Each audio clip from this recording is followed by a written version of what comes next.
नमस्कार, स्वागत है आप सभी का। मैं हूं हिमांशु और आप देख रहे हैं हलचल इंडिया। बेबाक खबर तेज असर। आइए नजर डालते हैं आज की खबरों पर। मुजफ्फरनगर जनपद में एक शादी समारोह में शामिल होने के लिए पहुंचे भारतीय जनता पार्टी के चर्चित सांसद ब्रजभूषण सिंह मुजफ्फरनगर पहुंचे। इस दौरान उन्होंने विपक्ष को गैर जिम्मेदार बताते हुए जमकर कटाक्ष किया। उनका कहना था कि इंडिया गठबंधन का कोई असर नहीं पड़ेगा और लोकसभा चुनाव में भाजपा 400 सीटें जीतकर एक बार फिर केंद्र में सत्तारूढ़ होगी। मंगलवार को देर शाम भाजपा सांसद व कुश्ती संघ के पूर्व अध्यक्ष ब्रजभूषण सिंह शादी समारोह में शिरकत करने मुजफ्फरनगर में भाजपा नेता नंद किशोर पुंडीर के आवास पर पहुंचे, जहां उन्होंने मीडिया से बात करते हुए विपक्ष को गैर जिम्मेदार बताया और कहा कि ऐसे गठबंधन हमने बहुत देखे हैं। इंडिया गठबंधन का आगामी 2024 के चुनाव पर कोई फर्क नहीं पड़ेगा। ब्रजभूषण शरण सिंह ने कहा, 500 साल के बाद अब राम मंदिर बना है। देश में लगातार भाजपा विकास कर रही है। 2024 का चुनाव भी बड़ी ही मजबूती के साथ हम लोग जीतेंगे। इंडिया गठबंधन का कोई भी चुनाव में असर नहीं होगा। भारतीय कुश्ती संघ के पूर्व अध्यक्ष ब्रजभूषण सिंह कैसरगंज से भाजपा सांसद भी हैं।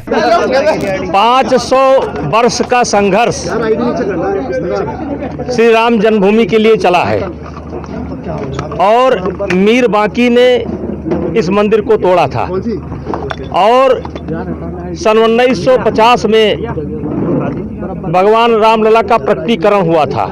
तब से लेकर के अब तक बहुत लोगों का बलिदान हुआ है, बहुत लोग हमारे बीच से चले गए और लेकिन इसकी पृष्ठभूमि जो तैयार किया ये संघ ने किया और पूरे देश में जागरण का कार्यक्रम चलाया, सबको जोड़ा, दलित से लेकर के अपर कास्ट तक सबको जोड़ने का काम किया। लेकिन ये सब संभव तब हो पाया जब 2014 में इस देश की जनता ने मोदी जी को प्रधानमंत्री बनाया। गठबंधन एक बार फिर जो है बिखरता दिखाई दे रहा है। नहीं, गठबंधन देखिए, अगर ध्यान हो, वैसे मेरी बात में छोटा आदमी हूँ, नहीं पहुंचा होगा। मैंने फर्स्ट दिन कहा था कि जिस दिन ये संयोजक डिक्लेयर कर देंगे उस दिन मैं मान जाऊंगा गठबंधन होगा।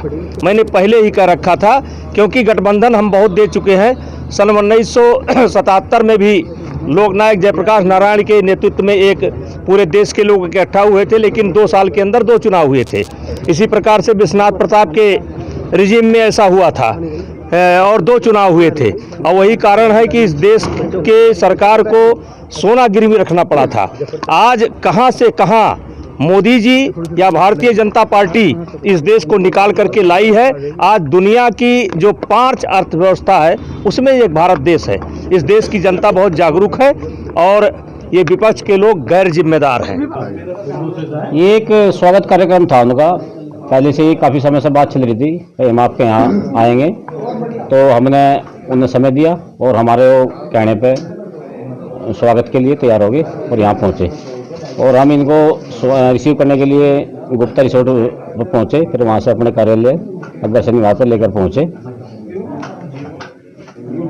क्या कुछ कार्यकर्ताओं को कुछ कहा?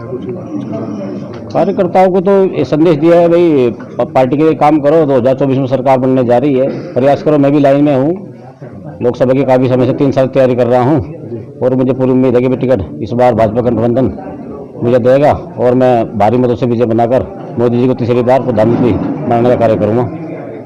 किस तरह की उम्मीद है